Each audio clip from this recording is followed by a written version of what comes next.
Hi there. Oh my God, we had trouble. We had no audio. We had no video, but we're here. We did it. This is Granny Rocks. Granny still rocks. I'm still going to try to rock here, and everything has gone wrong, and the blurb is wrong. The camera has fallen down, but we're here. We're here. We are absolutely here. Survivors. And this is the Granny Rock Show. And Yes, this it is is. Beth Green, otherwise known as Granny Rocks. And I'm James Maynard, otherwise known as Sweet Baby James. I'll be handling the chat, so please chat with us, and I'll share it with Beth, and she can talk to you. Okay, so what a mess, right?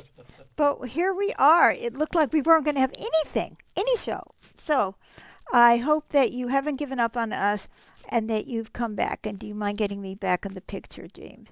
All right, there we go. Oh my God. So the question that I want to talk about tonight is experience is not always the best teacher, and here is why. So we seem to be here. Yes, it Uh, looks that way. Does it look like you were broadcasting? Okay. Yes, indeed. All right. Excellent. On the air. Oh, and we got a bunch of comments already. Oh, Kat says, wave, wave, wave. Hello, hello, Kat. hi. Karen says, I'm so glad you're here. Oh, so are we. Tracy says, see you now. She sends a heart of Yay. love. Yay. And Elizabeth says, hello. She sends a heart of love also. Hello. Hooray. Oh my God. I don't know what happened. But anyway, here we are. So, you wanted to say something about the show, what we're doing here. This is. Well, this is the Granny Rock Show. We air every Wednesday at 6:30 p.m. Pacific. And this is our opportunity to hear Granny share her wisdom, her wit, and her very uncommon sense. So, without further ado, over to Granny. Hi there. Well, do you see that that camera is like falling down again? Well, it looks straight, though. At least we've got a straight picture here. At least it's right. Anyway, I have actually given a lot of thought to this topic, so I'm glad that we're here and that you're here. And I think we have another comment already. Yes, Todd says, glad you made it. Yay. Oh my God. Thank you, Todd. Okay, so I want to say that there are lots of issues with experience being the best teacher. I think that a lot of us actually believe that, and so we tend to believe our experience, right? Oh, and we have another comment. Okay. Hi, you two beautiful people from Dale. Yes, thank you, Dale. Hi, Dale. Takes one to know one. Hi, Dale. Thank you. Okay, so for example, let's say I have Greek neighbors and they throw garbage outside the window. Mm-hmm. So now my experience is that Greek neighbors throw their garbage out the window, Oh, right? so then you develop a prejudice. I develop a prejudice. So this is very obvious. So I want to start with the obvious, like, oh, well, are we really, is it really true? Now I'm going to tell you what else can impact you that is a prejudice, that is someone else's experience. For example, my mother told me when I was a little girl that you cannot trust the Goyim. And who are the Goyim? And who are the Goyim? The Goyim is anybody who's not Jewish. It's a lot of people. And she had an experience as a child, where people pretended to be her friend, but they weren't. Now, did it have anything to do with the fact that she was Jewish? Well, maybe it did. Sad to say. But beyond that, sad to say, she developed that from that experience a feeling of fear of non-Jews, and she passed it on to me. So, but she didn't pass it on to me because I didn't take it on, but she tried to pass it on to me. So she's telling me this is her experience, so she knows this, right? And Based on that one or two samples. That's right. And and maybe it was just one friend who dumped her. I don't even know, but whatever it was painful to her.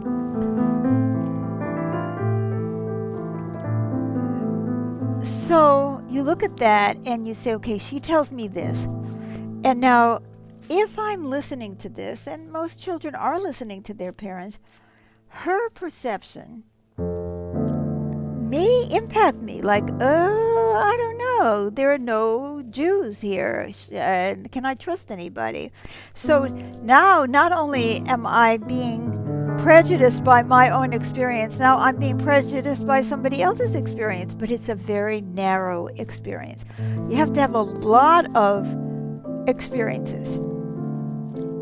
And it may be these particular people, it may be this subculture, you know what I mean? It's like the Chinese. What are you going to say about the Chinese? How many billions of Chinese are there? But we can say, oh, the Chinese are.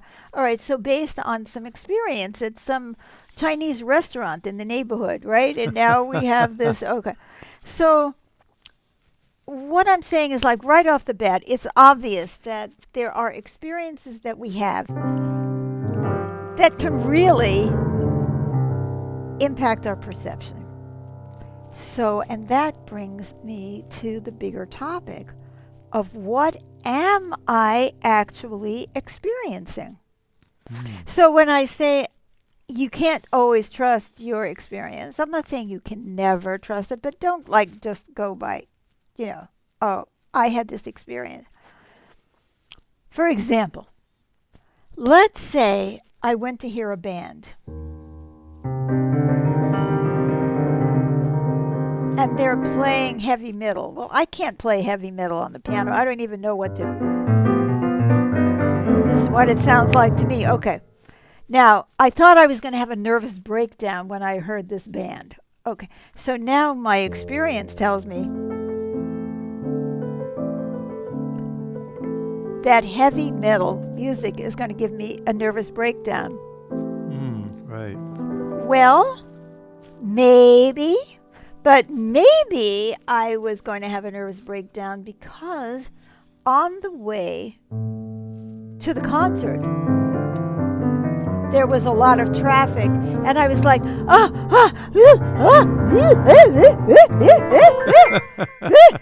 and I get there and it's going, and so like now my anxiety is on steroids, right? Right.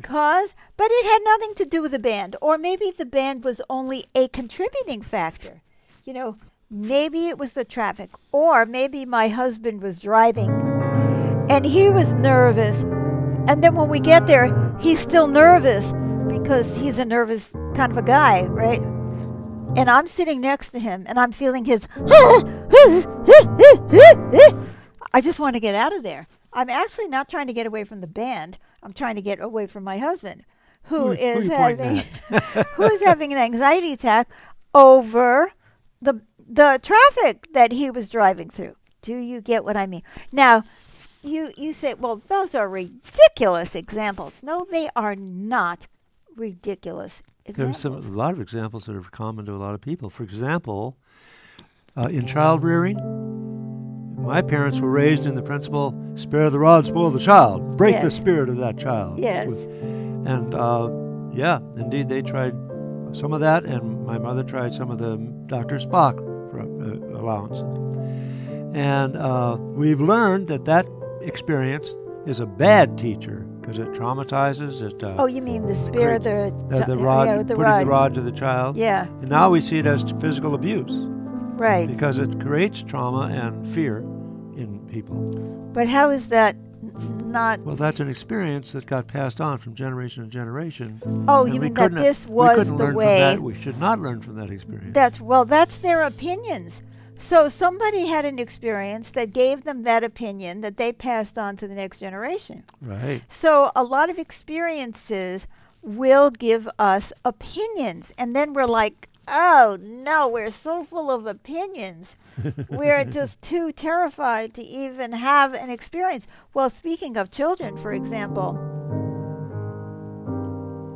I may have had a bad experience with children because I felt left out, because they didn't like me.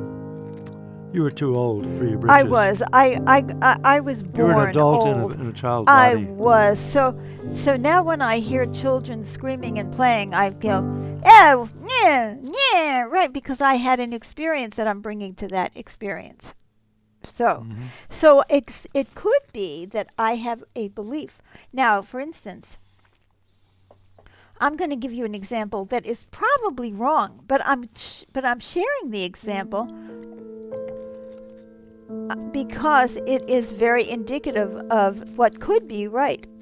And here's another comment. Nancy says, "Good evening. Enjoy you so much. Thank you. Thank you, Nancy." And see, our experience with Nancy is that she's very sweet. Now, just wait till she sends a bomb. Then we'll know. Anyway, so it could be a belief. Now, for example, let's say I've had an experience where I have had a bad reaction to mold. And it'll make me sick. I'll wheeze, or I'll have some other horrible reaction to it. And I'm not saying that that's not true.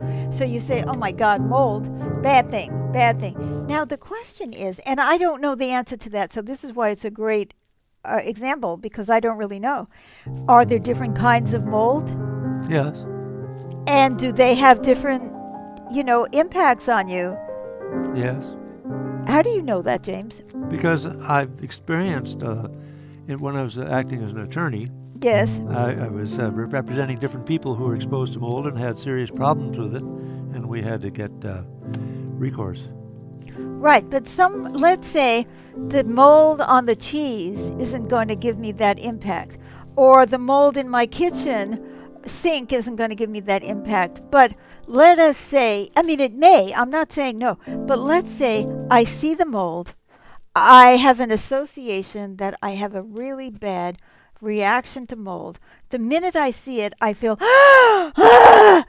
I'm anxious, right? And Yeah. then suddenly I'm having a reaction. But am I having a reaction to the mold, or am I having a reaction to the anxiety because I think I'm seeing the same kind of mold that I've had a bad reaction to before?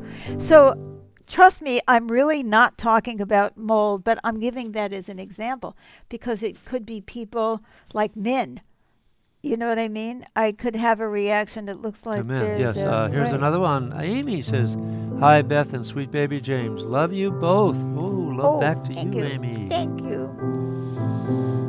So, let's say it's men. I had a bad experience with a man, and then every time I see a man, I have the same fear reaction, regardless of whether that man could actually be hurtful. See?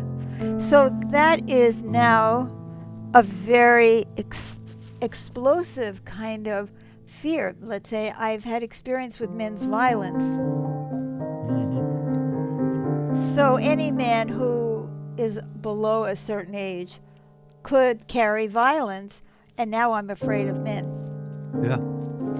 And it seems like it's based on my experience, and I may not even be aware at all.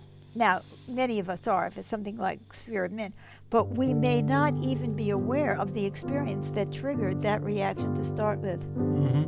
right? Yeah. I've had some similar reactions regarding women. That having had some experiences in my family where I'd be loved and then I'd be scorned and hated, anger directed at, Right. made me feel kind of more circumspect and inhibited with the opposite sex. Right. Whereas we know that so many women are lovely. I admit my view was skewed. View is skewed. Opinions, experiences, reactions. And we think it's based on experience, that experience is the best teacher. Okay. Now, every man who walks around with a ponytail, or every guy who's got his pants down low, is a gang member. All right. And, okay. Now I want to give you a different angle on all of this. Okay. Since you've got this angle right down, and I just want to summarize actually.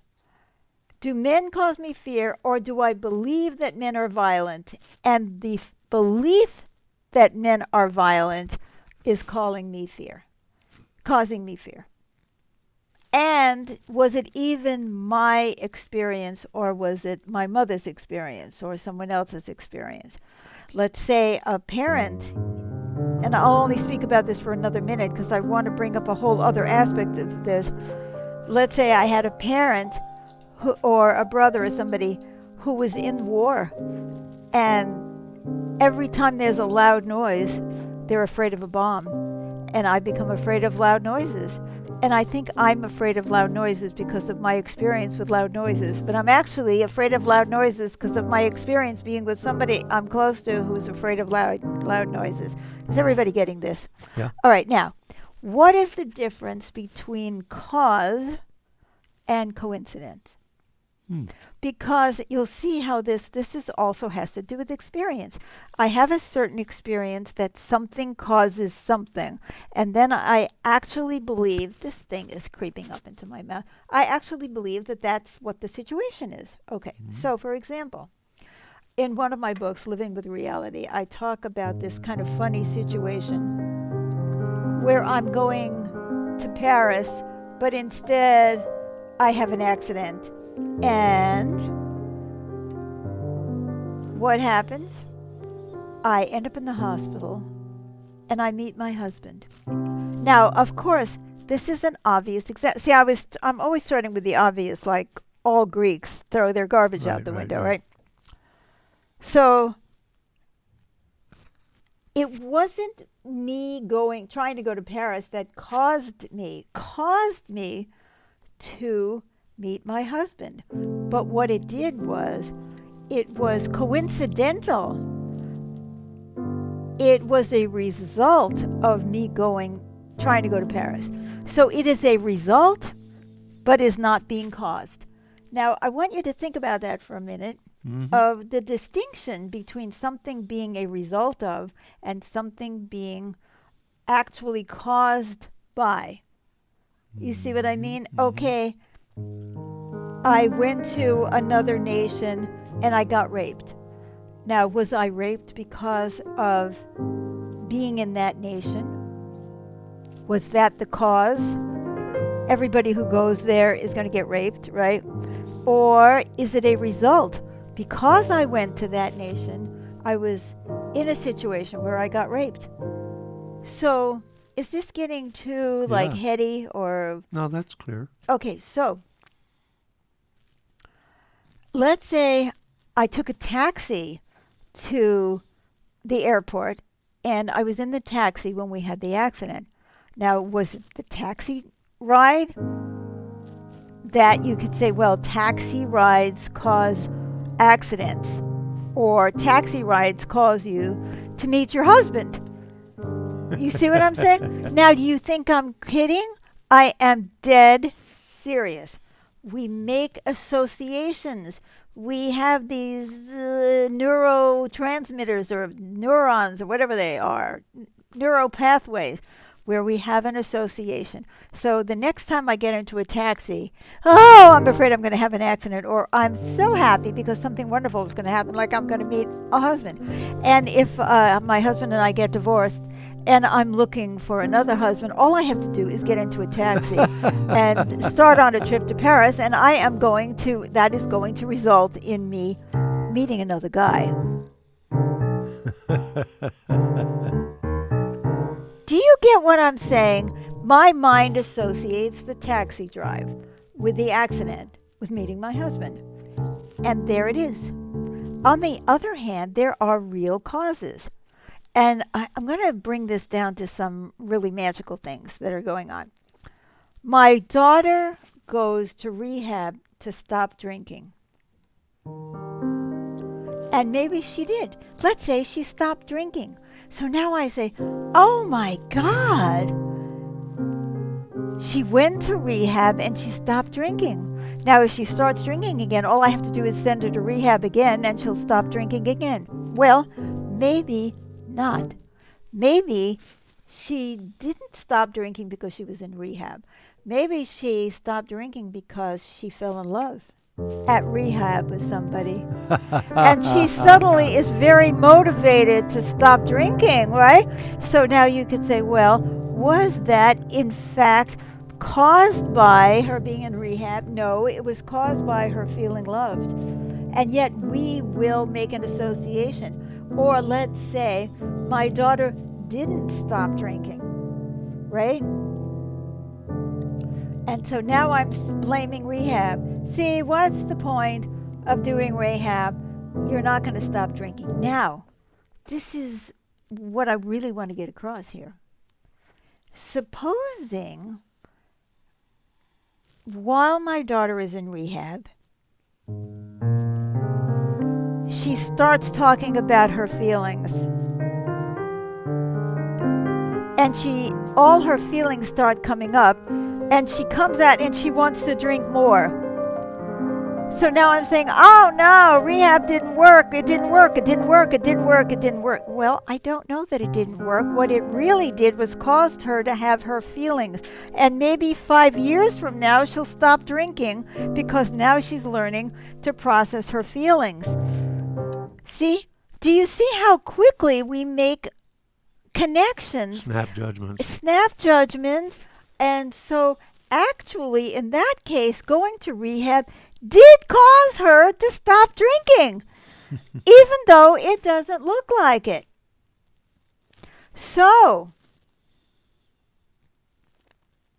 let's just summarize what I've got up to this point. Our understanding of our experience can be based on not enough experience, or being skewed by somebody else's experience, or, and this is the grand part that I want to talk about more, we may miss something that is being caused because we're looking for a specific outcome, and if it doesn't happen, we are missing what the effect that this thing is really causing. Now, I'm going to give you an example of that. So I have been doing this healing music, transformational music, that I started playing for James. And he started to improve. I did it for his cognition.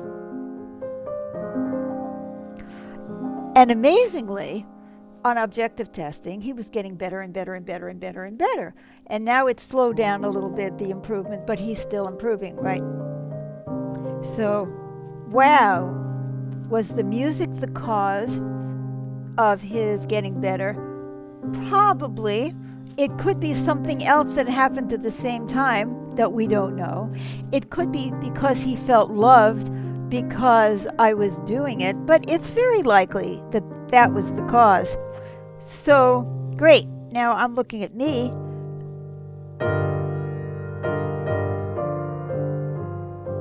And I'm listening to the same music and I'm suddenly having energy. I am like running all over the house. I'm playing, I'm laughing, I'm like a crazy lady, right? So I said, oh my God, the music caused me to have more energy. Well, it certainly looked that way. But then suddenly, after about 2 months, my energy level started to kind of like flop a little bit, and it wasn't quite, it's better than it used to be, but it's not as good. So now I'm sitting there saying, the music isn't working. The music isn't working. Now I'm looking at him and I'm saying, oh, the music is working. I'm so confused. If the music is working for him, why isn't it working for me? But it was working for me. Well, is it still working for me? And then, see, one day when I was listening to the music and I was feeling that, oh God, the music isn't working, suddenly I had a realization that my personality was changing. I was having new thoughts. I was having different reactions. I've been having a lot of new thoughts and a lot of different reactions. So now I'm looking at it and I'm saying, well, now, what's going on? Is the music working? And I realized that when you look for a specific outcome, You might miss what's really happening. you might miss what's really happening. And that is very similar to the situation of, my daughter goes to rehab and 5 years later she gets sober. And that was at least partially caused by that rehab center. So you see, while we're busy judging and having opinions based on experience, we don't really know what we're experiencing. So many of us miss the magic of life because we're looking for a specific result. That could be causal or outcome. For example, I went to counseling for 2 years with my husband, couples counseling, and we ended up divorced. See, it doesn't work. Well, maybe it did work.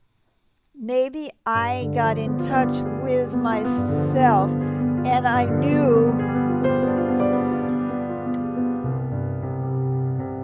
that I needed to get divorced and that I finally had reached enough self-love to get a divorce.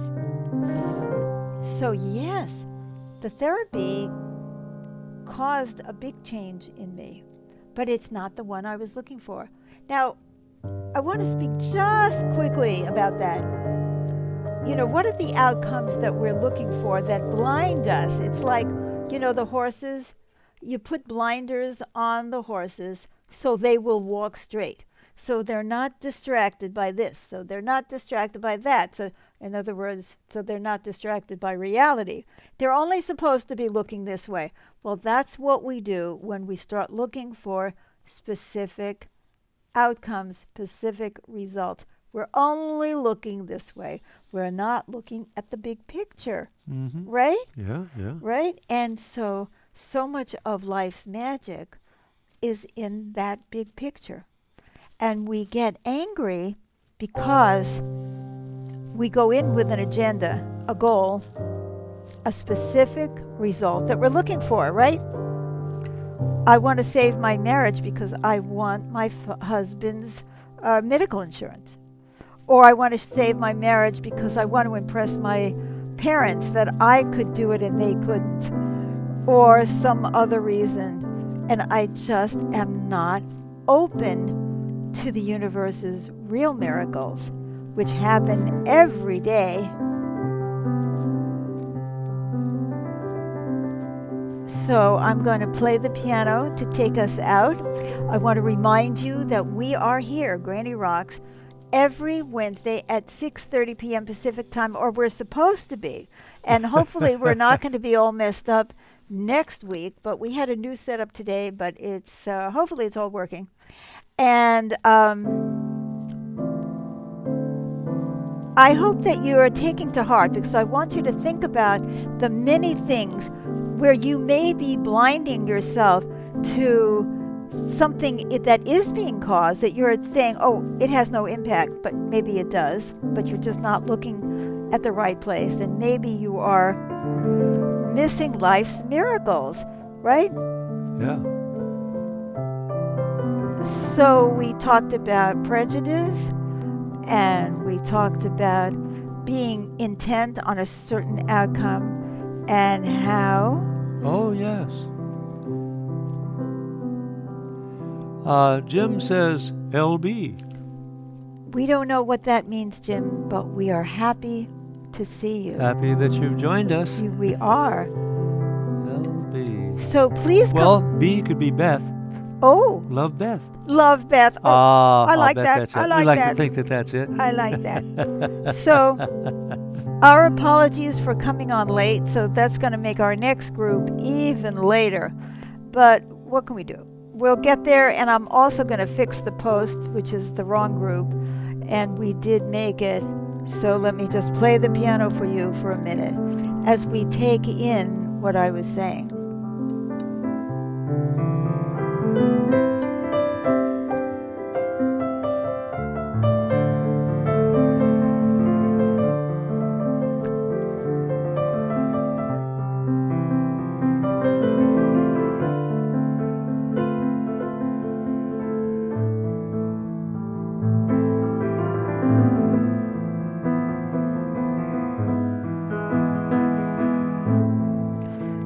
let's start looking for what we don't see. Oh, there it says. Oh, Jim says, love you, Beth and James. All the best always. And he sends the love, sends 3 hearts of love. God bless you, Jim. Same to you. Thank you so much, Jim. We love you. Come back next week. Comment, share this video. And also, Like it and tomorrow love it. night is... Tomorrow night is Beth Green's magical piano improvisations, and I will be playing the piano, mostly playing the piano. So it's always a pleasure to be with you. I hope this helped. Bye-bye. Bye-bye for now.